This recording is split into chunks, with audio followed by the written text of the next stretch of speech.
Hey folks, this is a knife commentary video, not a review. It's my initial impression style of video. This is a limited run Spyderco Manix 2 knife that is a tan color. It's a light tan G10 handle, and it has M4 steel, so that's a high-end specialty steel that you don't see too often. What else? And it has the standard Manix design with the ball lock. Okay. This is considered a heavy use knife for Spyderco, and I have to agree it's a pretty it's not heavy at all, but it's beefier than many Spydercos. It has a very nice design.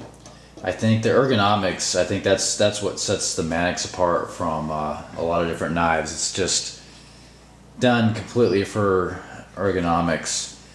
And it also can make it somewhat ugly. Those ergonomics are unique, definitely. Let's see, make sure I'm in frame here. The design of it, as far as the steel and the G10 and the tan, I'm actually kind of impressed by the tan color. I like it. It's much different than what I was expecting. Some of the tan colors can be almost orangey rather on some knives, but it's a very light tan, khaki color.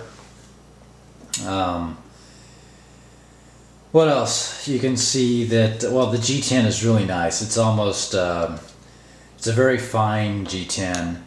It's very grippy. It's not rough. I could see this being a little abrasive on jeans or whatever, but I like it.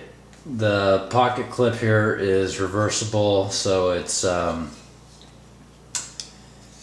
basically tip up carry for either pocket, but you can't put the pocket clip to be tip down carry. The M4 steel, as far as I remember, you have to make sure you keep it clean and not wet. It will rust out, as with any steels, but I think this one does it a little bit faster. You can see the little Spyderco signature. I don't know if that's Saul or Eric. It looks like Eric's. But Golden, Colorado, USA, so made here. The pocket clip's a little shiny for my taste. Might have been cooler with I don't know, I guess this is fine. It matches the screws and the amazing jimping on back. It is skeletonized, so it has steel liners that are skeletonized, and it has just I don't know if I have another knife that has this much jimping, or when I say that, it means kind of indentations in the steel so you don't slip when you're holding it. So it has some back here, has some right here, a little right here. It has the traditional on top here, pretty aggressive, and a whole lot right here. That's actually a little rough. It's not too comfortable. But basically everywhere you're going to have fingers, and I think this is the uniqueness of the Manix again, or the Manix 2, it's going to have some jimping or indentation so that you don't slip. Okay, I need to make sure I'm in frame. Just let me know if I'm not, okay? Alright. Alright, so I got a little piggy back here on the jimping, more fingers here, and then under here. Here, up here, you get the picture. So it's all over the place. Nice hole, lanyard hole here. Nice, good size. I'm not a huge lanyard person. For me, they tend to just get in the way when I'm closing the blade. Has a knife leaf design, traditional Spyderco blade. You see the CPM M4, nice circular hole opening. Completely solid lock up. You know, wipe my fingerprints off of this thing. Has the ball lock, and before I get into that, I'll let you take a look at the blade alignment, if you can see it okay. It's basically it's perfect on this knife. I got a good version of it. I've been reading a little bit on the forums about this knife, and they all seem to be coming in pretty good, high quality. That kind of goes with most of the Spydercos I've purchased and read about. Higher quality standards in Benchmade, for example. You can't flick it open like that. You just saw locks up tightly, and you won't be able to see it on this, but the sharpness of this blade, you can just, I'll try to show you a macro version, but the sharpness is just amazing. Wow. I haven't used it yet, but I can tell, impressive, high quality. There's only one spot that you can order this knife from on the internet. It's a kind of a unknown. I didn't know about it until I started hearing some things on the internet about this knife.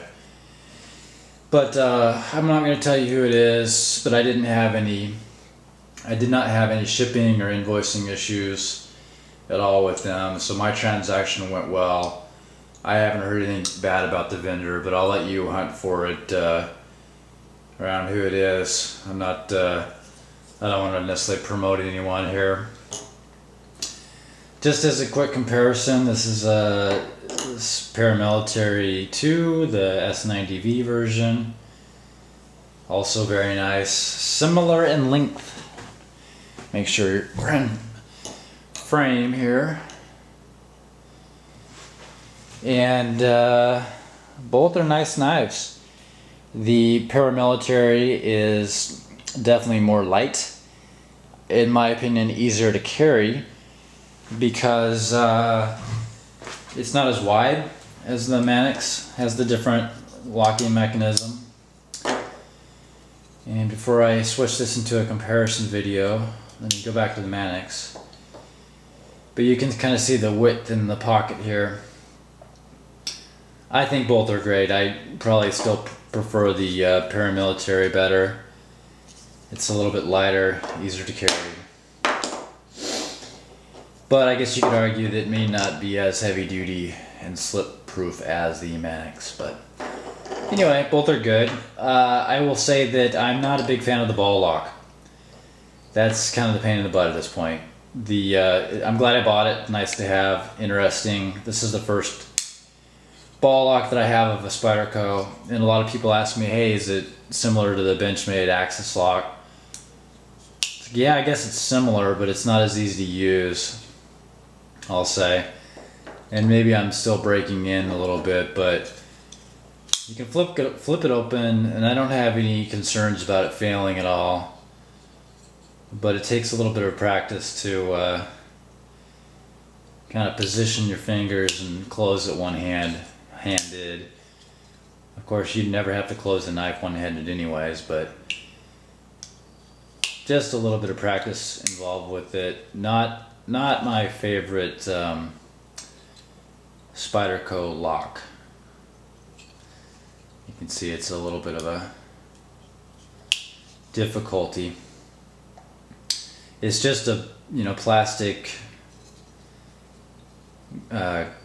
piece that you grip on, and you push down on a spring, and it lets the blade unlock. The Axis locks of Benchmade seem a little bit more fluid to me. You can easily press down and kind of flick it closed, flick it open. Anyways, it's nice, serves a purpose, it's different.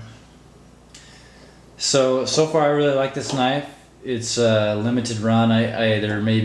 There seems like there's some speculation that they're going to make some more of them. Okay, macro of the Manix 2 in tan. You can kind of see how wide it is. Okay, all that jimping.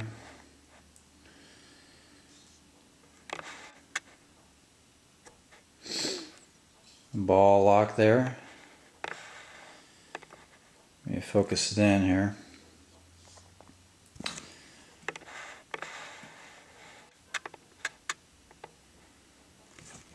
Okay, watch, see the little spring in there.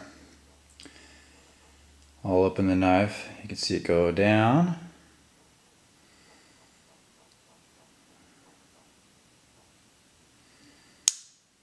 Okay, locks in place. More jimping. Got the hole. Signature, Golden, Colorado, USA, Earth. Let's zoom in on the sharpness of the blade here. Look at those grind lines. They're basically perfect on this one.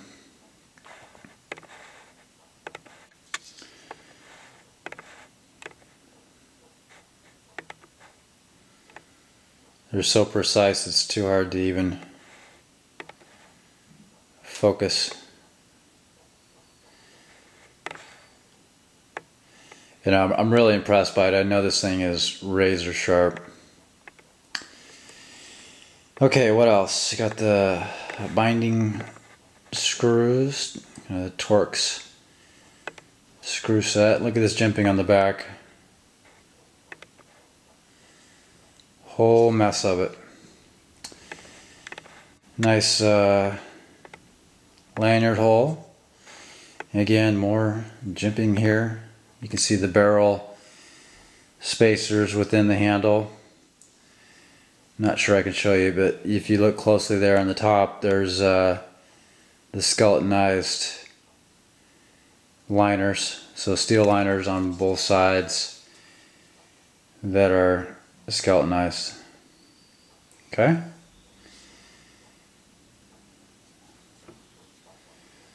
What else can I show you? Color representation is always really difficult in video and photography, but on my LCD screen that I'm capturing this on, it looks like hair green, but it's not. It's very much a true light tan color. Shiny pocket clip.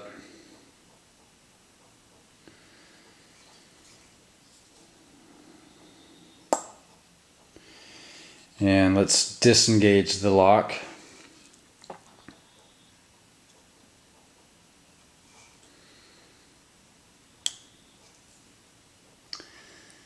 Still a bit rough.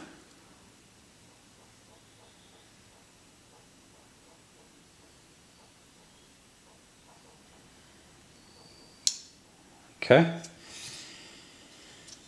That's that. Macro view of the Manix 2 tan M4 steel G10 handles. Thanks all.